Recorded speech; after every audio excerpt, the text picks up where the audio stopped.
Good evening, everyone.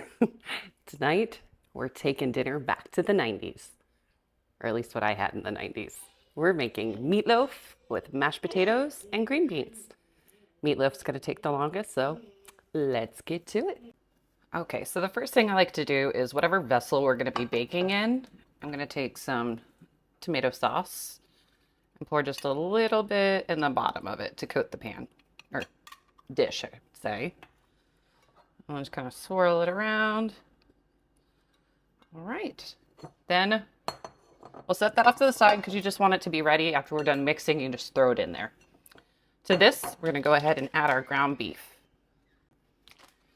And I'm just using a pound. Got a bigger family, use more. All right, once we got our ground beef in there, then we're going to go ahead and add in a cracked egg. Okay, add that. Then start adding in our garlic. Nice healthy spoonful of that. Okay. Then we've got some spices. We got our salt, our pepper, onion powder, garlic powder,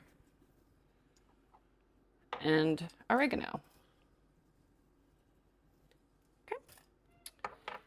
Then little dash of wash your sister sauce.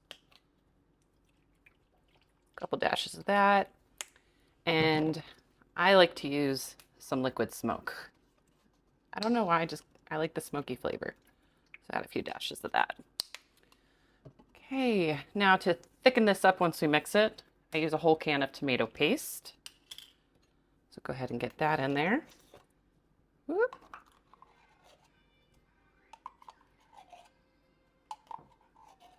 I really need to get one of those mini spatulas. All right, and then last but not least, we're gonna add in our breadcrumbs. Again, I'm a flour girly through and through, and I'm gonna pour that probably about 3/4 of a cup to start. And we're gonna go ahead and mix this up. If it's still too wet and can't really hold a form, just add more breadcrumbs. A little at a time though, because you can't take them back once you put them in. And yes, we've lost a soldier this morning.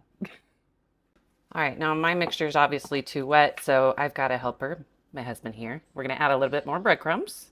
Go ahead. Keep going. All right, go ahead and mix that up. All right, once we've got our giant meatball, go ahead and bring back that dish that we prepped already, and we're gonna try and shape it to the loaf of the pan. Okay, nice in there. And then that tomato sauce we added in earlier, we're gonna add a layer on top because it creates a little bit of a crust once it cooks.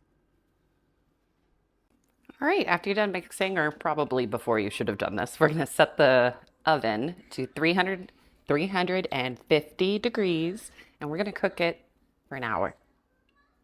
See you in about 30 minutes because that's when we'll start our potatoes. All right, it's been 30 minutes. We have our leftover roasted potatoes.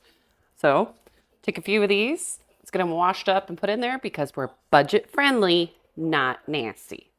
Come on. All right, now that they're all washed up, I'm gonna go ahead and get them peeled.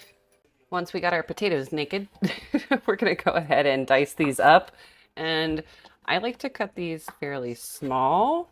I'll show you because the smaller they are, the faster they cook. So little like toddler bite-sized pieces. All right, so go ahead and dice all these up. Once we're all diced up, go ahead and grab your saucepan. We're gonna throw these in here and then cover it with just enough water that it's just above where the potatoes are. Also, for my newer cooks, I just want to mention I'm using a stainless steel one for this because I'm going to be using a hand mixer inside here.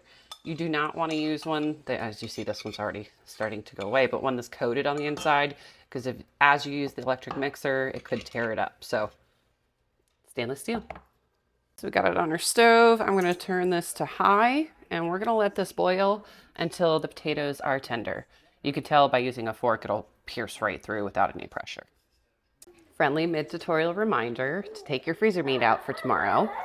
I don't have that problem.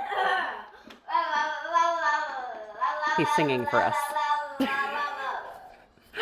Anywho, I don't have that problem because tomorrow for dinner we're making sopa de fideo minus the fideo because instead of using the little tiny little noodly shells, or noodly pasta, I like using the shells because it scoops up the soup. So we're doing that, and the protein I'm adding for tomorrow is going to be rotisserie chicken from Aldi. So it's in the fridge, already cooked, so I don't got to take anything out. But don't say I didn't warn you. Okay, our potatoes are done. So before we strain them, we're just gonna get our green beans going, and these cook pretty fast. You're just reheating them. So taking my bacon fat, and we'll get that heated up on medium high. Okay, to our strained potatoes, I'm gonna add about 2 tablespoons of butter and a dash of our leftover whipping cream we still had from the other week. See, still good. August 28th. So I told you, it's a big thing from Aldi, but excuse me, it lasts a long time. Add a little dash of the heavy cream. And take our fancy Walmart mixer and get it mixed up. Now, if you really want to be fancy, we're going to add in some of our butter garlic seasoning. I'm going to put this on the green beans too. And mix that in. That's heated up. Add in our strained green beans. And all I'm going to add to this is that same garlic butter from Aldi. And let that cook down. Look at that lovely crust. All right, let's plate it up. All right, Mama, as we plate up dinner tonight, just remember that you have done enough for tonight. Good night.